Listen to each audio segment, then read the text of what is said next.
All right, let's talk about one of the most basic, most fundamental parts of being healthy: hydration. I know, it's something we all think we have a handle on, but honestly, so many of us are still getting it wrong. So today we're going to build a whole new blueprint for hydration, one that goes way beyond that old advice you've heard a million times. You know that feeling, right? It's like 3 in the afternoon, the wall hits, you feel kind of foggy, maybe a little cranky, and your first instinct is to go grab another coffee. But what if the real problem isn't that you're low on caffeine? What if it's something way, way simpler? For years, decades even, we've had this number drilled into our heads: 8 glasses of water a day. But the truth is, that's just a myth. It's a generalization. The reality is, your hydration needs are totally personal. They change every single day based on your body, how active you are, even what the weather's like. It was never meant to be a strict target, it's more of a general guide. So, before we can figure out how to hydrate the right way, we really need to get a grip on why it's so incredibly critical. And I'm telling you, this is about so much more than just not being thirsty. It's about fueling literally every single thing your body does. Okay, check out this number: about 60%. That's how much of the average adult body is just water. It's the main ingredient in, well, us, our organs, our tissues, our blood. Water is basically the stage on which life happens. And here's what's really wild: the margin for error is tiny. You only have to be down by as little as 2%, just 2%, to start feeling the effects. We're not talking about some life-threatening situation here. We're talking about mild dehydration that can mess with your energy, your focus, and even your mood. And just think about all the jobs water is doing in the background, 24/7.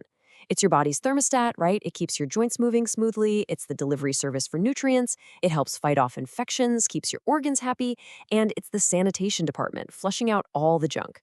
Every single one of those jobs is absolutely essential to feeling good. So, how do we keep this amazing system running perfectly? Let's get into our first solution. And this one might surprise you. It's time to stop thinking only about what you drink and start paying attention to what you eat.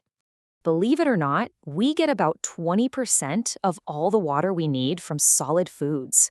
That is a huge piece of the puzzle that most people just completely overlook. It's a totally effortless way to keep your hydration levels topped up all day long. So what kinds of foods are we talking about here? Well, we're talking about the superstars of hydration. Right at the top of the list, you've got cucumbers and lettuce, both coming in at an unbelievable 96% water. Celery is nipping at their heels at 95%. I mean, come on, that's basically water that you can crunch. And oh, the list keeps going. You've got juicy tomatoes, watermelon, bell peppers, spinach, strawberries. They are all fantastic choices. Just tossing these into your meals, your salads, your snacks, it's such a simple and frankly delicious way to boost your water intake without having to lug a giant bottle around everywhere. Okay, on to our second tool. This one is all about working smarter, not harder. See, instead of just relying on pure willpower to remember to drink, we're going to hack our existing habits to build hydration right into the very fabric of your day. The secret here is a technique called habit stacking. The idea is brilliant and it's super simple.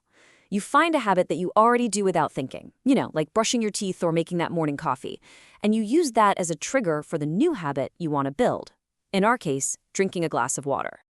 And the formula could not be easier. Step 1, pick your trigger. It has to be something solid, something you do every day like clockwork. Then, step 2, you state your intention. You create this link in your brain that says, after I do this old thing, I will immediately do this new thing. So here's a perfect example of what that looks like in the real world. After I turn on the coffee maker, I will drink a full glass of water. See what's happening? You're not waiting until you feel thirsty. You're not trying to remember. You're just letting one automatic habit cascade right into the next. It's powerful and it's effortless. All right, for our third and final solution, we're going to bring in a little technology. Now, if you're the kind of person who loves data, who loves seeing progress, and maybe a little bit of gamification, this one is definitely for you. We're going to use modern tools to help us master a truly ancient need. The whole idea behind things like smart water bottles is to basically turn the act of survival into a fun little game. It takes something that can sometimes feel like a chore, I have to drink more water, and it totally reframes it. All of a sudden, it's a challenge. It's a game that you can actually win. So, how do these things actually work? Well, they create this amazing feedback loop. They give you a personal goal based on you, they track every sip you take, and this is the key part, they nudge you with reminders. Maybe it's a little glowing light on the bottle or a buzz on your phone. Then, seeing your streaks and your history, that builds momentum. It makes you want to keep going. Okay, we have covered a ton of ground here. We've gone from the deep science of H2O to habit hacks and smart tech. So let's pull all of that together into one simple, super actionable blueprint that you can start using literally today. It really all boils down to this three-part toolkit. First, eat your water. Load up your plate with all those hydrating fruits and veggies. Second, hack your habits. Link drinking a glass of water to something you already do on autopilot. And third, use tech if it helps you. Make it a fun, data-driven game to hit your goals. Look, this isn't about mindlessly forcing down 8 glasses of water anymore. It's about building a smarter, more personalized system that actually works for you. You have the blueprint now. So really, the only question left is, what's your first step going to be?